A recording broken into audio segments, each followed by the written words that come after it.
This body, it has the power I need. I feel a connection to it. I can't explain.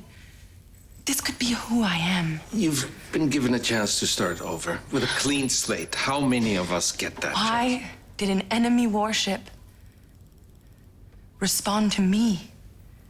Because I knew that ship. I've been on others like it, haven't I? Haven't I? Oh, whatever you were, it's not who you are now. No. I'm a warrior, aren't I? So I know it's been a long journey to get here, but could you kind of give me a Cliff Note summary of its journey from book to screen? Sure. In 1999, we were introduced to the property Alita by Guillermo del Toro. Guillermo brought it to us, and Jim and I both fell in love with it. Jim, so much so that he saw it as a movie that he wanted to direct. And we set out writing the scripts. And it took Jim about 5 years to get to a script. It was too long, but a script that he said, all the bones are there, I'm ready to make this movie. That happened to be the same time where we looked at the technology landscape and said, Jim, you know, you wrote this thing 10 years before in 1995 called Avatar. We might be able to make Avatar now in 2005. And we spent a year doing R&D for both projects. At the end of that year, through a series of different reasoning, Jim chose to do Avatar before Alita, thinking that we'd make Avatar, we would learn from Avatar, apply that to Alita, and we'd do Alita immediately after. Well, when Avatar became the success that history has shown it to become, Jim realized he was going to be in the Avatar directing business for a long time. And we didn't want to wait to share Alita with the world. And we started having little conversations with a number of different directors. But we didn't want to find a director to turn the movie over to. We wanted to find a director that we could parent our child with together. And we couldn't find the right person until Jim had a social lunch with Robert Rodriguez. Oh, well, it's been 20 years in the making. I came in the last 5. So not so bad. I didn't have to go as long as Jim's been at it. I came in when it was already kind of pushed aside as a project. You know, originally he was going to direct this in 2005. He got the rights in 99. But then Avatar got in the way, and then Avatar was super successful, so he probably figured he would never go back to it, which is fine. You know, when guys like him and Quentin, you know, write scripts, they write them for themselves to direct.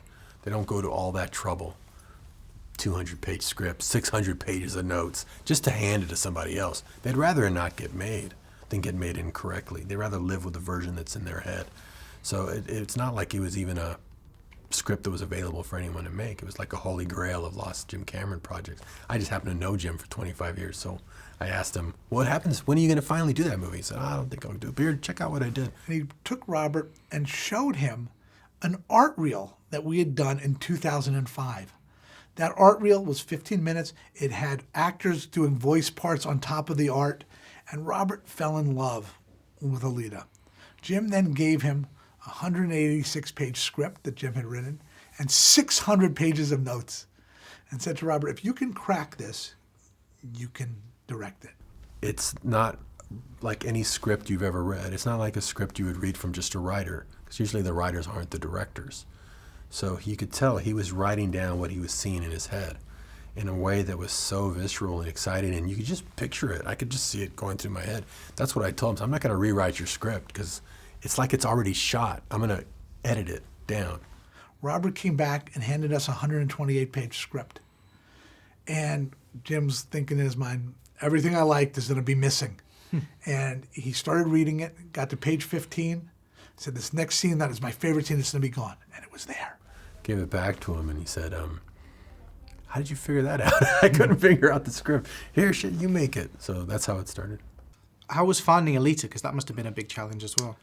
You know, our biggest challenge on the movie was finding the right person to play Alita.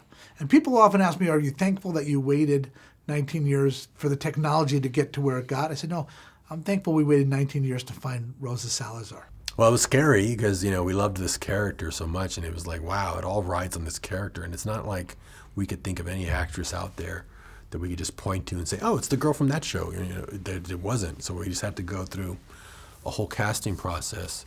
And it just stunned me when she just walked in the room and took the room away. And I was like, Jim, I think I found her. And he watched her and he goes, yep, that's the one. So I was like, oh, that's good. You know, we're in total agreement, instantaneous agreement about who it was. We went through an exhaustive process. We could have cast anybody. We could have cast any ethnicity, any age. And Rosa, at the end of this exhaustive process, she was the shining light in the sky. I mean, you've made big movies before, but the scale of nothing this. like this. Yeah, Sin City was like a $45 million movie or something. This was a much bigger. How did you find that? It was fun because it wasn't. I avoided big budget movies because usually a big budget movie is for a studio. They own it. It's not yours. They'll tell you how to cast it, how to shoot it, what the ending's going to be because they want their money back, which is understandable. But I prefer the freedom of just doing a lower budget movie that I can do whatever I want, and then I just use my tricks to make it look bigger by doing every job myself or whatever it takes. I was perfectly comfortable with that. This was a great way to do a big movie because it didn't feel like a big movie because I'm making it with my friend Jim, so he's got final say, not the studio. So it was fantastic. We were kind of like building a go-kart together. We really loved the story, and we just did stuff that we liked, and so the pressure was off. Even budget-wise, even though it was a big budget, he said, it would have cost me twice as much to make the movie than you did. So it was the studio knew it was a bargain the way I was making it. Alita is a huge technological undertaking, and thanks to Weta Digital, they never rest on the laurels of their past. They are looking to advance that bar, set a new standard, and boy, have they raised the new bar with the work they've done on Alita. On Avatar, we used the single definition standard def camera to record the performance. On this movie, we're using 2 high definition cameras. They used new technology to realize her skin. They put more detail into Alita's eye than they had in all of Gollum. Fantastic ensemble cast as well. Oh, thanks. Yeah, I love I'm known for my cast. I cast people in stuff that I cast them for who they are as people first. So when I first even mentioned Kristoff, people were like, why would you hire him as the dad? You know, people always think he's the bad. They'll be waiting for him to turn bad. No, I met with him. I spent 3 hours talking about our daughters and our families, and he's a real father. I think he's such a great actor.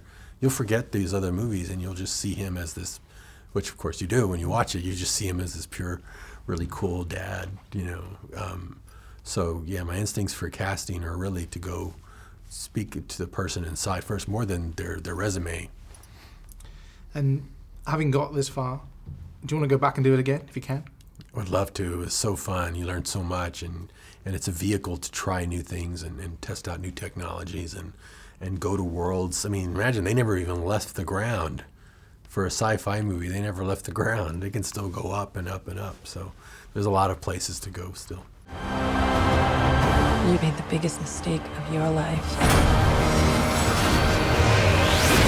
And what's that?